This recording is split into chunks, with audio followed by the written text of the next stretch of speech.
Perkenalkan, nama saya Salman Faris Insani. Saya adalah dosen di Prodi Manajemen Fakultas Ekonomi Universitas Veteran Bangun Nusantara. Pada kesempatan kali ini, saya akan memaparkan deskripsi singkat dari mata kuliah yang saya ampu, yaitu Manajemen Pemasaran. Mata kuliah ini merupakan mata kuliah wajib untuk Prodi Manajemen dengan beban 3 SKS untuk semester 3. Metode pengajaran yang saya lakukan menggunakan pendekatan DIA, Delivery, Interaction, dan Assessment. Delivery yaitu ketika saya melakukan proses pengajaran dengan menyampaikan materi perkuliahan. Interaction yaitu ketika saya membuka forum diskusi, baik secara online maupun offline.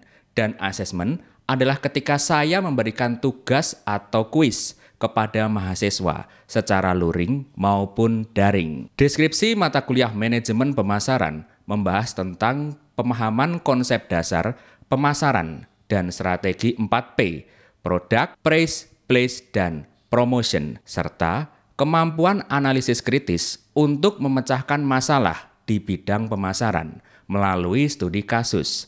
Di samping itu, mahasiswa juga akan mempelajari teknik penulisan copywriting, menyusun presentasi penjualan, dan memproduksi video iklan. Kemampuan akhir yang diharapkan dikuasai oleh mahasiswa dari tiap tahapan belajar yaitu: pertama, mahasiswa mampu menjelaskan definisi dari manajemen pemasaran, mengidentifikasi faktor-faktor yang mempengaruhi dinamika lingkungan bisnis dalam konteks pemasaran. Kedua, mahasiswa mampu menjelaskan komponen strategi pemasaran 4P, mampu merancang strategi pemasaran 4P sesuai dengan karakteristik produk dan jasa di berbagai perusahaan.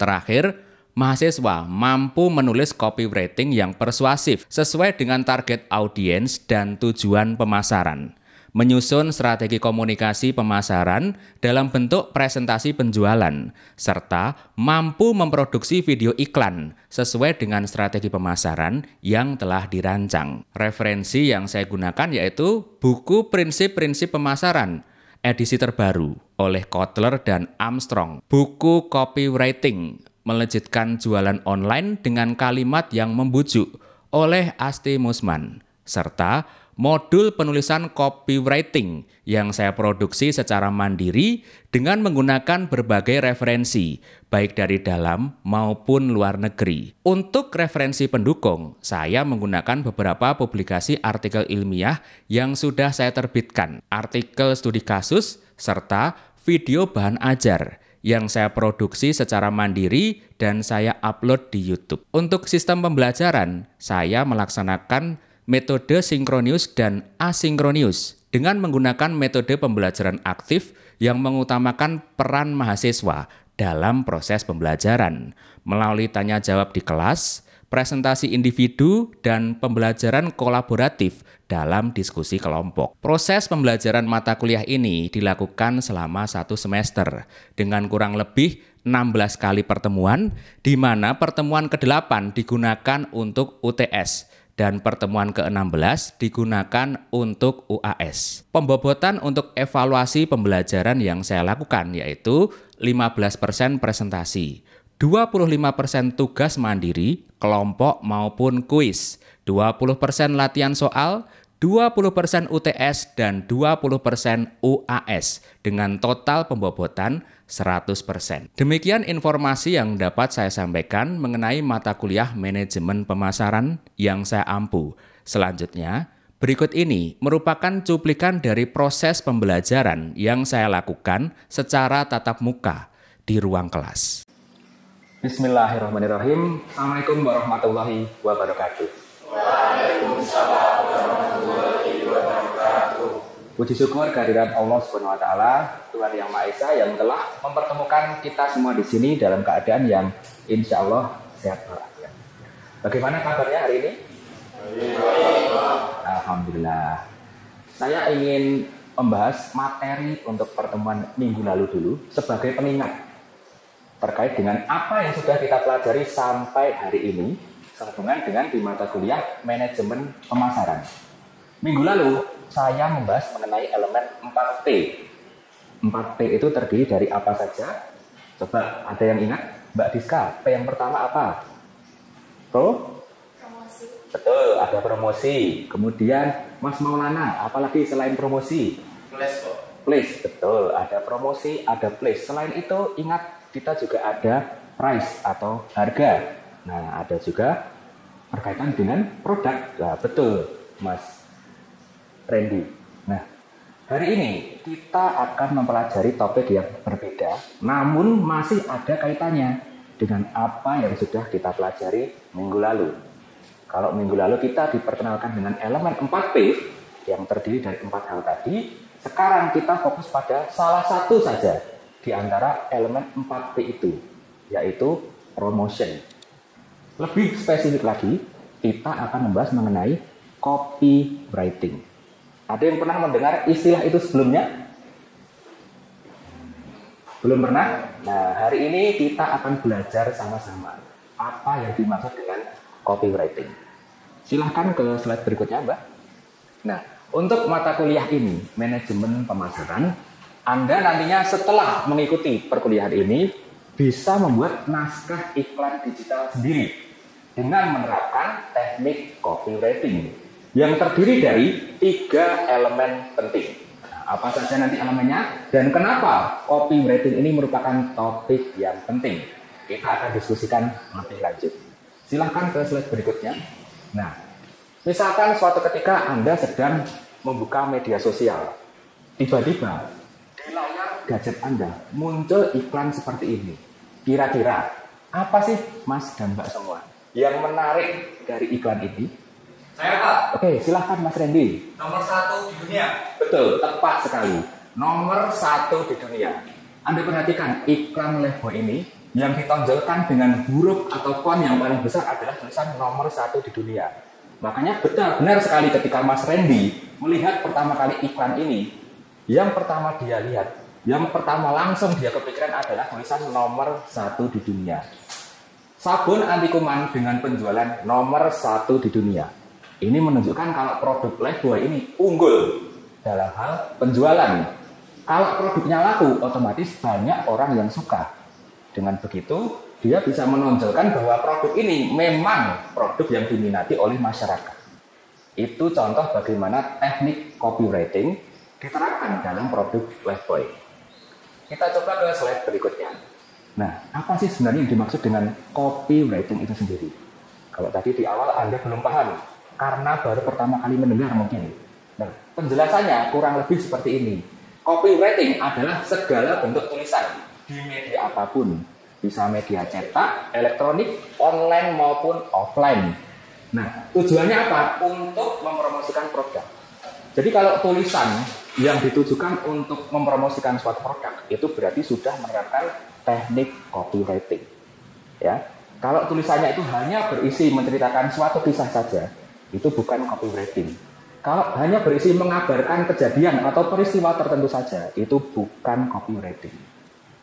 Ketika sebuah tulisan itu punya tujuan yang jelas untuk mempromosikan suatu produk, maka disitulah teknik copywriting bekerja. Lanjut ke slide berikutnya. Nah, kenapa sih copywriting ini penting, khususnya ketika kita berbicara mengenai elemen promosi dalam sebuah manajemen pemasaran? Jawabannya adalah copywriting yang bagus adalah yang bisa menghasilkan penjualan. Nah, berarti kalau Anda sebagai pemasar mampu menerapkan teknik copywriting untuk mempromosikan produk, maka dengan sendirinya Anda bisa mendorong penjualan dari produk dan jasa yang Anda tawarkan ke masyarakat. Lanjut ke slide berikutnya. Nah, kalau kita bicara mengenai copywriting, ada 3 elemen penting. Jadi Anda sudah belajar apa itu copywriting. Anda juga sudah belajar kenapa copywriting itu penting. Sekarang kita pelajari elemen apa sih yang terdapat pada copywriting. Pertama, ada yang namanya headline. Kedua, ada yang namanya body copy. Yang terakhir, ada yang namanya closing atau CTA, call to action, panggilan untuk bertindak, melakukan sesuatu. Lanjut ke slide berikutnya. Kita mulai dari elemen pertama dulu dari copywriting. ada yang namanya headline. Headline itu apa sih Pak? Headline adalah elemen pertama yang dilihat oleh audiens dalam sebuah iklan atau konten. Nah, fungsinya apa? Bertugas untuk menarik perhatian secara instan. Nah, kalau sebuah headline tidak bisa menarik perhatian dalam 3 detik pertama, maka kemungkinan audiens tidak akan mau membaca atau memperhatikan iklan yang sudah Anda buat secara keseluruhan. Jadi hati-hati, headline itu punya peran penting. Lanjut ke slide berikutnya. Bisa kita simpulkan, yang namanya headline adalah iklannya iklan Anda. Jadi Anda bikin iklan, tujuannya apa? Supaya orang tertarik untuk membeli produk Anda. Sedangkan headline di sini diperankan sebagai iklannya dari iklan Anda. Berarti supaya orang mau memperhatikan iklan yang sudah Anda buat. Itu peran dari headline. Nah, contoh headline. Coba ke slide berikutnya. Langsing dalam 30 hari tanpa diet. Nah, ketika Anda melihat iklan seperti ini, kira-kira menarik nggak sih? Menarik ya. Karena dalam waktu 30 hari kita bisa langsing tanpa diet. Semua orang membaca, pasti penasaran, terutama saya. Nah, dengan adanya langsing dalam 30 hari tanpa diet, kita jadi bertanya-tanya. Biasanya kan orang kalau mau langsing, harus diet, harus olahraga, harus makan nutrisi, dan sebagainya. Cara apa yang nantinya akan dia berikan dalam waktu 30 hari? Kok tidak perlu melewati proses diet? Oke, sebelum saya lanjutkan ke elemen berikutnya, apakah ada yang ingin ditanyakan mengenai headline? Silakan. Tanya Pak. Oke, silakan Mas Fakih. Apa harus 3 detik untuk menarik perhatian audiens? Apa ini terlalu singkat? Wah, menarik ini pertanyaannya. Ini menunjukkan Mas Fakih ini mahasiswa yang memperhatikan konteks dan juga kritis terhadap sesuatu. Jadi saya suka ketika Anda itu bertanya, melihat suatu fenomena dan Anda tidak langsung percaya 100%. Berarti nalar kritis Anda sebagai mahasiswa bekerja dengan baik. Jangan langsung mencerna mentah-mentah informasi yang diberikan orang lain. Termasuk dari saya sebagai dosen. Jadi gini Mas dan Mbak semua penjelasannya. Kenapa sebuah headline itu cuma punya kesempatan yang singkat, yaitu cuma 3 detik pertama?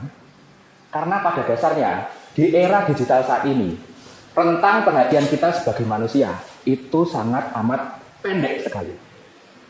Ketika kita terbiasa mengkonsumsi konten-konten di media sosial dengan durasi yang singkat, contoh konten video di TikTok, short, kemudian ada juga reels. Nah, itu semua video yang diproduksi dalam kurun waktu 10 sampai 30 detik. Bahkan ada juga yang 7 detik. Itu sudah jadi satu buah konten utuh. Akibatnya apa? Kita sering terbiasa untuk scroll media sosial. Ketika sudah melihat satu konten, pindah ke konten yang lain. Padahal waktunya paling cuma 5 sampai 10 detik. Ganti terus, demikian seterusnya.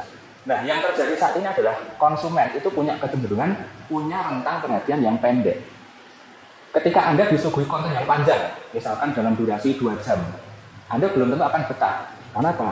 Sudah terbiasa mengkonsumsi konten dengan durasi pendek.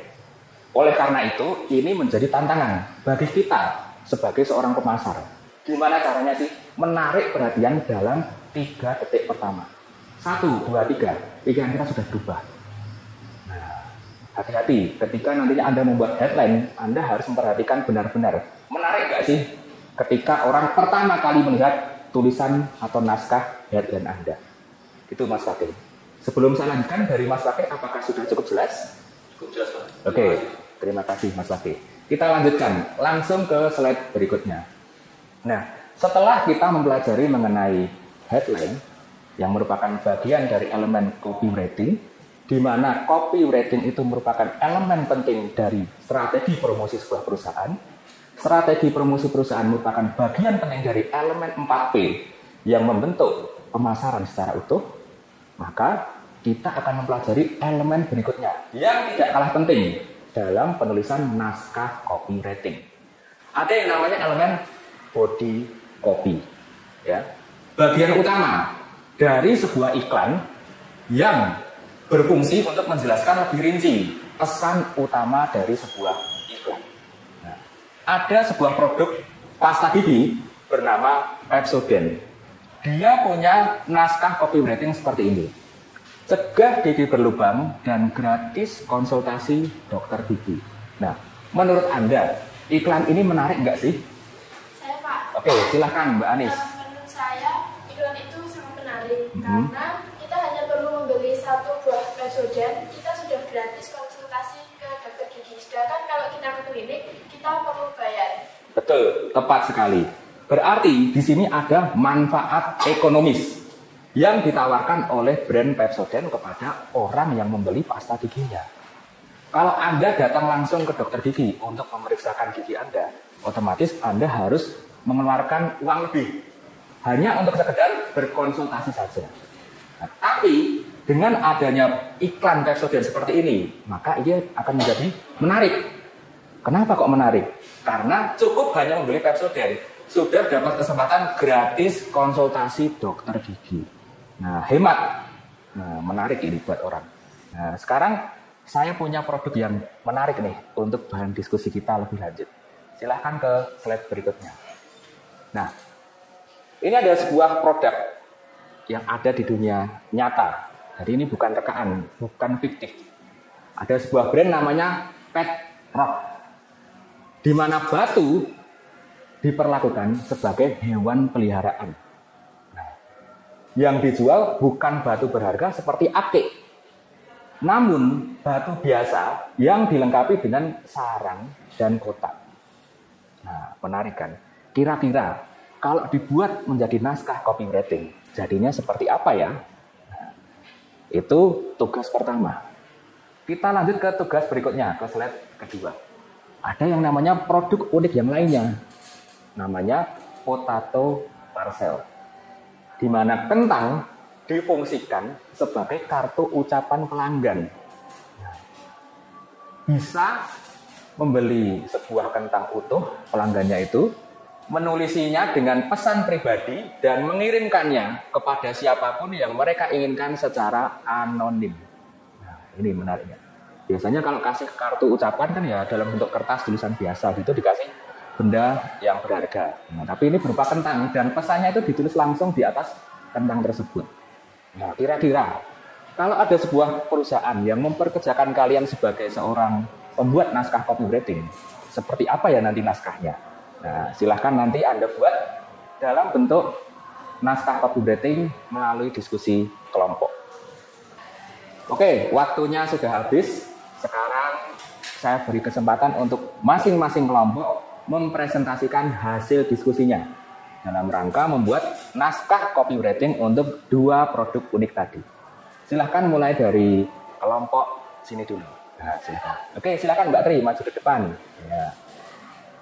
Produknya ini ya, berarti Pet Rock. Nah, seperti apa? Bisa berbaca ya, Pak? Boleh, silakan. Saya perwakilan dari kelompok 1 izin membacakan copywriting produk Pet Rock. Jadi untuk headline-nya, teman setia tak perlu ribet, hadir dalam bentuk batu. Untuk body copy-nya, inilah Pet Rock, sahabat unik yang selalu setia menemanimu tanpa perlu makan, tanpa perlu dibersihkan, dan tanpa repot sama sekali. Bukan batu biasa, Pet Rock hadir lengkap dengan rumah nyaman dan kotak eksklusif, menjadikannya peliharaan paling sederhana sekaligus paling ikonik. Tak rewel, tak berisik, tak menuntut, hanya diam dan setia di sisimu. Karena terkadang teman terbaik adalah yang paling sederhana. Wah, menarik ini pemaparannya ya. Ini kalau dalam kehidupan nyata yang namanya Pet Rock itu biasa disebut dengan istilah suami ya. Jadi nggak banyak repot, nggak rewel. Karena kalau rewel istrinya marah. Nah, apa yang sudah disampaikan oleh kelompok ini, saya kira menarik ya. Bagaimana sebuah produk yang unik seperti ini dengan kategori yang baru, yang belum banyak orang tahu, diperkenalkan dengan cara yang mendekatkan penggunaan emosional. Jadi bukan pendekatan yang berdasarkan fungsional. Karena apa? Fungsinya Pet Rock itu tidak jelas sebagai sebuah produk. Tapi manfaat emosionalnya itu jelas. Makanya bisa tersampaikan dengan baik di bagian headline. Coba Anda ulang bagian headline-nya tadi seperti apa? Teman setia tak perlu ribet, hadir dalam bentuk batu. Nah, teman setia nggak perlu ribet, hadir dalam bentuk batu. Nah, ini kan aspek emosional yang mencoba disampaikan oleh brand Pet Rock ini ketika disampaikan oleh kelompok ini. Supaya orang itu perasaannya tersentuh. Oh iya, nek aku duwe teman yang setia kan uripku menyenangkan. Hidupku akan merasa nyaman. Nah, walaupun itu dalam bentuk batu. Nah, tapi Tapi karena batu ini difungsikan sebagai teman setia, maka yang namanya manfaat emosional itu bisa sampai kepada orang yang melihat naskah copywriting ini. Nah, kemudian di bagian kedua, dari kelompok ini juga memberikan pemaparan yang panjang dan lebar berkaitan dengan alasan kenapa sih kok orang harus membeli Petrock. Di antaranya apa tadi di paragraf pertama? Coba Anda semua. Inilah Petrock, sahabat unik yang selalu setia menemanimu tanpa perlu makan, tanpa perlu dibersihkan dan tanpa repot sama sekali. Nah, tanpa perlu makan, tanpa perlu dibersihkan. Kan beda ketika Anda memelihara kelinci atau mungkin kucing dan sebagainya. Nah, ini Petrock. Yang penting produk itu ada dan perawatannya mudah, dia selalu tersedia untuk Anda kapanpun dibutuhkan. Nah, dari bagian headline sudah bagus karena menyentuh sisi emosional manusia. Kemudian dari bagian body copy itu juga sudah menarik. Karena apa? Dia bisa memberikan alasan yang relatif banyak supaya orang itu mau membeli. Tapi alangkah lebih sempurna lagi ketika kelompok ini menambahkan satu saja elemen yang sayangnya terlewatkan, yaitu elemen yang berkaitan dengan CTA, Call to Action, ajakan untuk bertindak, untuk melakukan sesuatu ketika si audiens ini sudah selesai membaca naskah ikan mengenai Petrock. Nah, itu tadi yang belum tersampaikan oleh kelompok ini. Nah, itu sebagai kritikan untuk kelompok Anda. Silahkan nanti Anda pelajari lebih lanjut berkaitan dengan CTA. Kenapa itu penting? Sama seperti yang sudah saya sampaikan tadi di sesi awal. Nah, dengan begitu, harapan saya naskah copywriting yang Anda hasilkan nantinya bisa lebih utuh. Sehingga ketika nanti suatu saat Anda benar-benar di-hire atau dipekerjakan oleh sebuah brand besar untuk mempromosikan produk, Anda tidak lupa mencantumkan 3 elemen secara lengkap. Baik, terima kasih Mbak Tri. Silahkan duduk. Ya. Kita beri aplaus untuk teman Anda. Luar biasa ini. Coba kita lihat untuk kelompok berikutnya. Apakah ada yang ingin mewakili? Ya, silakan Mas Wahyu. Silakan maju ke depan. Anda sampaikan ke teman-teman Anda. Potato parcel. Ya, kentang tapi difungsikan sebagai kartu ucapan. Seperti apa pemaparan naskah copywriting-nya? Silakan. Izin menyampaikan hasil diskusi kami ya Pak. Ya, silakan. Potato parcel tadi. Nah, untuk headline-nya sendiri itu kirim pesan lewat kentang, unik, lucu, dan dijamin bikin penerimanya terkejut. Itu untuk lainnya. Terus untuk body copy-nya, itu ingin kirim pesan yang berbeda dari biasanya, coba potato parcel, kentang utuh yang bisa kamu tulisi dengan pesan pribadi, lalu dikirimkan langsung ke orang yang kamu tuju. Mau bilang sayang, mau bilang maaf, atau bahkan ngerjain teman dengan pesan anonim. Semuanya bisa. Bayangkan ekspresi mereka saat menerima kentang berisi pesan misterius. Cocok untuk ucapan ulang tahun yang absurd, kejutan buat gebetan, lelucon untuk sahabat, lalu pesan rahasia ke siapapun. Setiap kentang dikemas rapi dan bisa dikirim ke seluruh Indonesia. Nah, itu untuk body copy-nya. Lalu untuk CTA-nya, pesan sekarang kirim kejutan kentangmu hari ini. Hubungi kami via WhatsApp 0821 sekian. Wah, luar biasa. Beli aplaus untuk Pak Wahyu. Ini penjelasannya sangat lengkap ya, melebihi ekspektasi saya sebagai manusia bumi. Jadi, apa yang dia sampaikan itu benar-benar komplit, bahkan lebih komplit dari contoh yang saya berikan ketika tadi membahas mengenai Yamaha NMAX. Kalau Anda ingat, tadi ketika saya membicarakan mengenai konsep Yamaha NMAX, itu hanya membahas mengenai apa CTA-nya. Kunjungi dealer terdekat. Tapi kelompoknya Mas Wahyu dan teman-teman ini lebih cerdas. Dia langsung memberikan kontak person. Nek butuh, langsung wae hubungi aku. Nah, kalau dealer tadi kan nggak jelas, dealer yang mana nih? Nah, misalkan saya dealer yang Solo. Kalau si audiens itu ternyata tinggal di Sukoharjo, dia kan akan larinya ke dealer Sukoharjo. Berarti saya yang ada di dealer Solo tidak memperoleh keuntungan. Nah, tapi dari kelompok ini dengan cerdas langsung spesifik. Kontak nomorku wae 081 sekian. Nah, sehingga orang jadi tahu. Setelah dia dikejutkan dengan headline yang tadi, coba Anda ulang headline-nya seperti apa kalimatnya tadi? Headline-nya tadi, kirim pesan lewat kentang, unik, lucu, dan dijamin bikin penerimanya terkejut. Nah, unik, lucu, dan bikin penerimanya terkejut. Nah, kaget kan? Dibuka kok isinya kentang. Tapi kentangnya ketika dibaca, ucapannya romantis. Mbak Diska pasti akan terharu. Kalau dikasih oleh orang yang disayangi. Apalagi ketika kentangnya dibuka, ada kunci BMW. Nah, tambah cinta ini. Nah, ternyata seperti ini cintamu kepadaku. Nah, menarik. Nah, dari kelompok 2 ini, saya merasa puas ya terkait dengan pemaparan yang sudah Anda buat. Ini menunjukkan kalau apa yang sudah Anda pelajari hari ini benar-benar menjadi sebuah pedoman bagi Anda untuk menulis naskah copywriting. Nah, untuk kelompok yang di sini, jangan bersedih hati, jangan kecewa, karena apa? Dengan adanya pembelajaran hari ini, kita bisa tahu adanya kesalahan yang nantinya tidak perlu kita ulangi di kemudian hari. Justru malah ketika Anda kuliah seperti ini, Anda kumpulkan kesalahan sebanyak-banyaknya. Kenapa? Dengan begitu Anda dapat pelajaran berharga, ketika nantinya Anda bekerja, tinggal yang benar-benar saja. Nah, iya. Jadi yang diuntungkan adalah Anda sendiri. Justru ini kesempatan Anda belajar, kesempatan Anda untuk membuat kesalahan, dan dosen yang bertugas untuk membenarkan. Nah, oke, jadi tetap semangat untuk kelompok Anda. Nantinya kedepannya mudah-mudahan lebih baik lagi.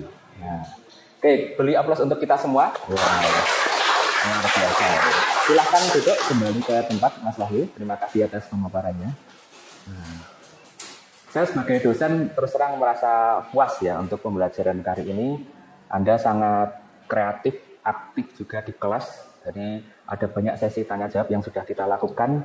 Ini menunjukkan kalau Anda memang punya komitmen penuh untuk mengikuti perkuliahan ini. Jadi harapan saya semoga nantinya ilmu yang Anda peroleh hari ini bisa mendatangkan keberkahan dan kebermanfaatan bagi dunia dan akhirat Anda nanti. Ya. Sebelum saya tutup, saya pengen ada satu saja mahasiswa yang ada di sini yang berani memaparkan sejauh mana sih pemahaman Anda terkait dengan materi yang sudah saya ajarkan dari awal sampai detik ini. Silahkan, ada yang berani? Wah, oke, Mbak Intan, silahkan maju memaparkan pemahaman Anda terkait dengan materi pagi hari ini. Saya izin membaca catatan saya, Pak. Iya, silahkan. Saya sekarang jadi paham bahwa copywriting itu terdiri dari 3 elemen. Yang pertama yaitu ada headline, itu bagian pertama yang dilihat oleh audiens dan bertugas untuk menarik perhatian dalam 3 detik pertama. Mantap. Lalu yang kedua yaitu ada body copy, yaitu menyampaikan pesan utama secara detail, dan yang terakhir yaitu closing atau CTA atau call to action, yaitu berperan memberikan arahan spesifik kepada audiens tentang tindakan yang harus dilakukan.